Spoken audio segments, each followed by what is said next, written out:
Chosen one, they assumed God gave you gentleness because you couldn't handle weight. They were wrong. God gave you restraint because you were strong enough to control what others would misuse.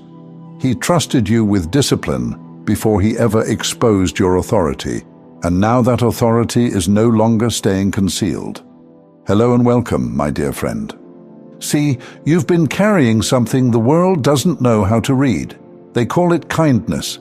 They call it softness. But they don't see what's underneath.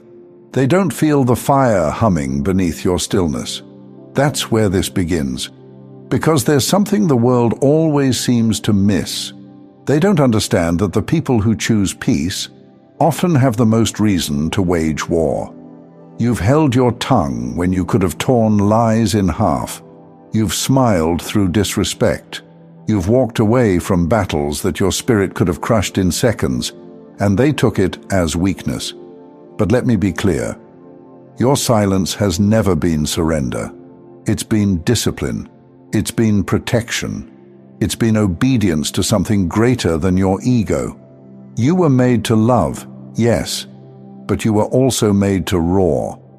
That fire in your belly, the one that shows up not when you're angry, but when truth is being twisted. That's not rage. That's divine authority rising. You are not just kind. You are not just peaceful. You are built for confrontation of the highest order, the kind that doesn't destroy, but delivers. The reason your heart feels pulled in opposite directions is because you were never meant to fit into a single mold. You're not one-dimensional. You're a paradox, crafted with the softness of the divine and the fire of the throne. And this world, it doesn't know what to do with that. They expect strength to be loud. They expect love to be docile. You confuse them, and that confusion is holy. They look at you and see calm. They don't see the countless moments you bit your tongue to keep the peace.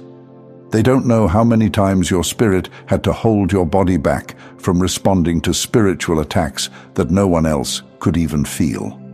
You were not made to prove your power. You were made to carry it, quietly, fully, unmistakably. Think of the times your presence shifted a room without a word. That wasn't charisma.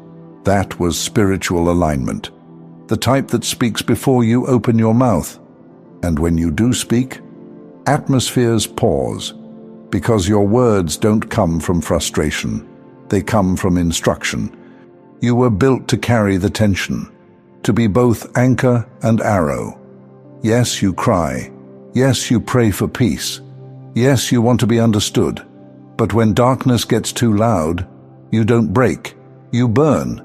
Your spirit doesn't fight to win arguments. It moves to restore order. And that's what scares them. You've been underestimated because you wear compassion like armor. But don't forget what armor is made for. You didn't choose the fire inside you. You inherited it. And it's time you stop apologizing for the heat it brings. You've probably noticed by now, the people who are drawn to your peace sometimes try to disturb it just to see what happens. They poke. They provoke. They wonder if you'll ever push back. But what they don't understand is, you've never been afraid to fight. You've just been waiting for the right battlefield, because chosen ones don't fight for ego. They fight for alignment. This isn't about snapping at people who cross your boundaries. This is about standing tall when truth is on the line, even when your voice shakes, even when your kindness is being twisted into a weakness that it's not. You didn't come here to blend in. You came to break molds. Quietly, confidently, spiritually. You are the kind of person who holds back hurricanes with a smile, but you can bring the storm when heaven commands it. And that's what separates you. You don't need to shout to be felt. You don't need to clap back to win. Your restraint is your power, and your roar, it's reserved for justice, not ego. You were born for this balance, and you're about to reclaim it. You don't need to change, you just need to stop hiding. Because the version of you that you keep tucking beneath politeness, beneath patience, beneath that nervous smile, They're not the real you. They're the mask you wore to survive a world that was never ready for your truth. But you're not here to stay disguised. You're here to disrupt everything that's built on pretending.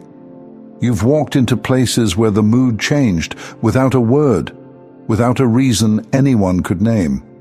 It wasn't tension. It was the room sensing something it couldn't define, but couldn't ignore either. They didn't see your face. They felt your frequency. And somewhere deep down, you already knew that. Because you've seen how people shift when you stop nodding and start speaking.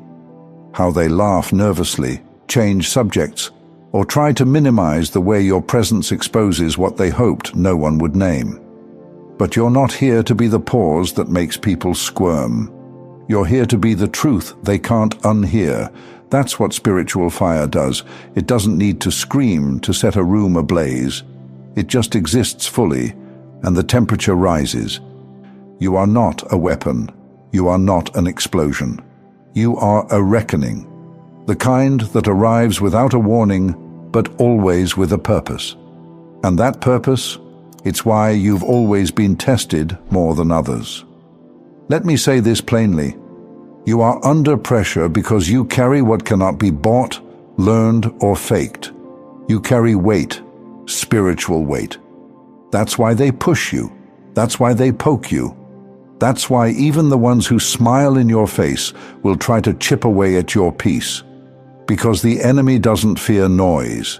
It fears stillness that can roar when called, and you've mastered both. You've lived your life on the edge of explosion, not because you're unstable, but because you've been holding back the kind of power most people wouldn't know what to do with. You've chosen peace. But now it's time to choose truth, even when that truth is fire. And here's the part they never tell you. Being fierce doesn't mean being cruel. Being bold doesn't mean being bitter. Being a warrior doesn't mean being heartless. It means being willing to say enough when everything in the room is whispering, just let it slide. It means standing in your alignment even when no one claps, even when people laugh, even when the consequence of being true is being alone. But if you've been feeling more alone lately, I want to tell you something that you might have forgotten. You're not being isolated. You're being set apart. Because what you carry can't be diluted. It can't be cheapened by approval or smoothed down by popularity. It's holy, and holiness is always misunderstood before it's honored. That's why you've been silent, waiting. Not because you lost your voice, but because the words weren't ready. But now they are. This is your permission to stop over-explaining, to stop pretending you don't feel what you feel, to stop handing out discounts on your presence just to be liked. You don't need to shout to be heard. You don't need to warn anyone before you shift. The moment you step fully into who you are, things will rearrange on their own.